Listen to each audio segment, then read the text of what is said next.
अऊज़ु बिल्लाहि मिनश शैतानिर रजीम बिस्मिल्लाहिर रहमानिर रहीम वसल्लल्लाहु अलैहि व आलिहि वसल्लम अदरिकना वला तहलिकना नाज़रीन सलामुन अलैकुम। આ માહે મુબારક રમઝાનમાં આપણે અલીફિલ કુરાન એટલે કે હઝરત અલી અલૈહિસ્સલામની ફઝીલતો કુરાનમાં કઈ કઈ આયતમાં આવેલ છે તેની ચર્ચા કરી રહ્યા હતા।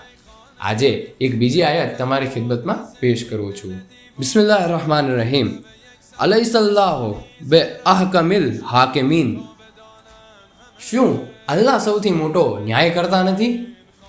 ઇબ્ને અબ્બાસે કહ્યું, પૈગંબર સલ્લલ્લાહુ અલૈહિ વસલ્લમ ઉમ્મે હાનીના ઘરમાં ધ્રુજતા હોવા ઊંઘમાંથી ઉઠ્યા।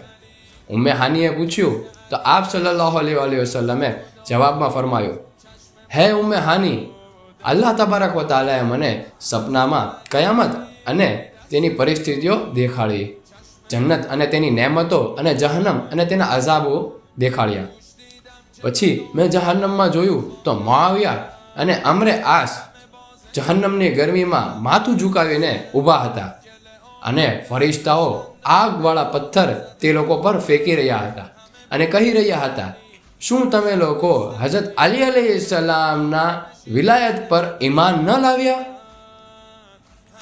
ઇબ્ને અબ્બાસ કહે છે, પછી હઝરત અલી અલૈહિસ્સલામ મહાનતાના પડદામાંથી હસતા અને આનંદિત થતા બહાર આવશે અને એક પોકાર આપશે, મારા રબે મારો ન્યાય કર્યો, ખાને કાબાના રબે મારો ન્યાય કર્યો।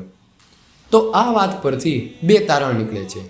પહેલું એ કે હઝરત અલી અલૈહિસ્સલામ વિશે અલ્લાહ તબારક વ તઆલા સવાલ કરશે। બીજું એ જે વિલાયતમાં અકીદો નથી ધરાવતા તે લોકો પર આખેરતમાં અઝાબ છે। અંતમાં આપણે અલ્લાહ તબારક વ તઆલાની બારગામાં દુઆ કરીએ કે હઝરત અલી અલૈહિસ્સલામની વિલાયત પર આપણને સાબિત કદમ રાખે અને ઇમામ મહેદી અલૈહિસ્સલામનો ઝુહૂર જલ્દીથી જલ્દી કરે અને આપણને તેમના નાસિરો મદદગારમાં શુમાર કરે। આમીન યા રબ્બલ આલમીન।